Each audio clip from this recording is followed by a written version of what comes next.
Imagine setting sail on an absolute dream vacation. The pristine, icy beauty of the remote South Atlantic is all around you. But then, people start dying. Today, we're diving deep into a real-life mystery.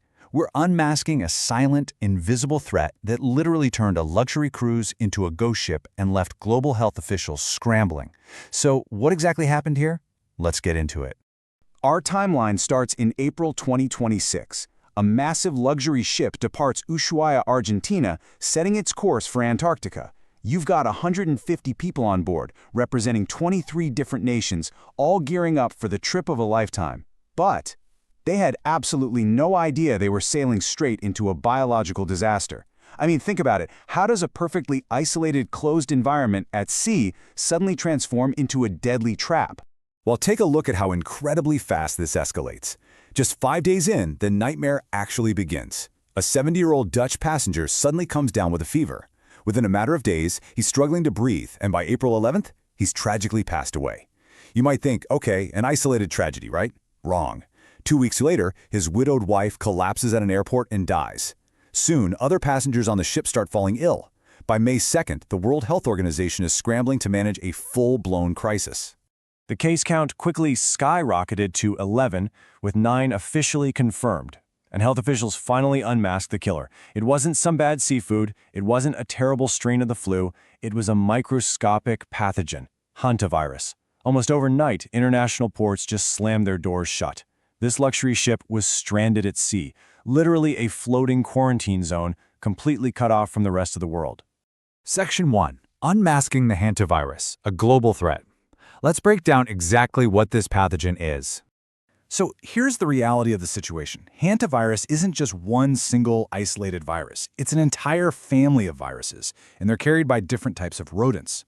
Now, in the Americas, these specific viruses cause something called hantavirus pulmonary syndrome, or HPS for short.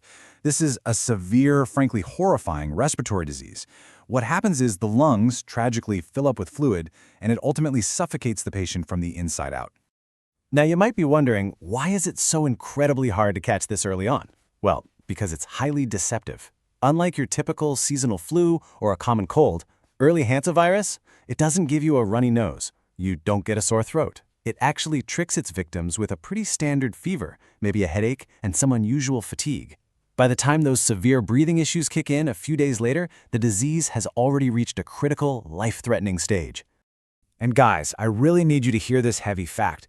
The mortality rate for hantavirus pulmonary syndrome can reach a staggering 50%. Let that sink in.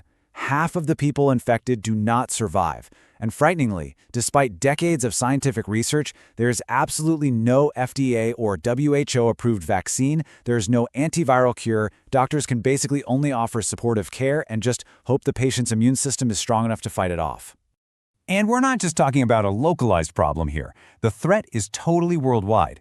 While HPS, that lung-filling syndrome we just talked about, primarily strikes North and South America, there are other strains out there. These cause hemorrhagic fever with renal syndrome across Europe and Asia, which actually leads to internal bleeding and kidney failure. It's a global shadow, coexisting quietly alongside rodent populations everywhere. Section 2. A history of outbreaks. Tracing the virus. Because this biological threat didn't just appear out of nowhere. The fact is, scientists have actually been tracking this viral family for over 70 years. During the 1950s Korean War, over 3,000 soldiers fell mysteriously ill near the Hantan River, which is actually where the virus gets its name. Fast forward to 1993, a completely devastating outbreak struck the Navajo Nation in the US, carrying an initial mortality rate of 75%. And we've even seen it in India. Between 2005 and 2008, it struck warehouse workers and rat catchers in Tamil Nadu. So, what triggers this? How do these outbreaks seemingly explode out of thin air? Well, the answer is closely tied to our environment. During the Navajo outbreak, tribal elders provided this massive missing puzzle piece. It goes like this. Heavy rainfall, usually driven by climate events like El Niño, creates massive yields of pine nuts. This sudden abundance of food triggers explosive growth in the rodent population. And simply put, more mice equals more virus, and a significantly higher chance of it spilling over into human populations. Section 3. The Andes strain mutation. The plot twist. This is where things get really crazy for our cruise ship. So bringing our narrative back to that stranded ghost ship in 2026, here is the truly terrifying reveal. Historically, humans could only catch this virus directly from rodents, period. But the specific strain on that ship, the Endes virus, it totally broke the golden rule of hantaviruses. It is literally the sole strain in the entire viral family where confirmed human-to-human transmission is actually documented. It's a massive game changer. Now, before you start panicking about the next global pandemic, let's look at the facts. The WHO still considers the global risk to be pretty low. Why? Because unlike highly airborne viruses like COVID-19, the Andes strain requires very close, prolonged physical contact to spread. Plus, its transmission window is incredibly short, usually just 1 day during the onset of a fever. Though, I should mention, superspreaders do exist, which complicates things a bit. So how did the outbreak on the ship actually start? Let's connect the dots. In March 2026, our patient zero couple took a fateful detour. They went birdwatching near a heavily rodent-infested landfill in Ushuaia right before boarding. If they had boarded that cruise just a few days later, that crucial 1-day transmission window might have completely closed and nobody else would have been infected. But that one single detour, it triggered this entire closed environment disaster. Section 4. Diagnosing the danger and long-term impacts. Because surviving the virus is only part of the story. Beating that 50% mortality rate is an incredible feat, but unfortunately, it's really only half the battle. Research from the University of New Mexico is a harsh wake-up call. It shows that even young, relatively healthy survivors face some serious long-term damage. Look at this. After 5 years, an astonishing 79% of survivors still experienced decreased small airway flow. The virus literally leaves a lasting physical scar on your body's ability to just breathe normally. Section 5. Prevention and Protection. Your best weapons. Let's shift gears to how you can actually defend yourself. Knowing all this history and science, how do we protect our homes? Well, here is the absolute most crucial rule from the CDC. If you walk into a shed or an attic and see rodent droppings, your first instinct is probably to grab a broom or a vacuum, right? Do not do this. Sweeping or vacuuming actually aerosolizes the virus. It kicks these invisible, highly contaminated droplets straight into the air, allowing you to breathe them right into your lungs. It's incredibly dangerous. Okay, so what is the safe approach?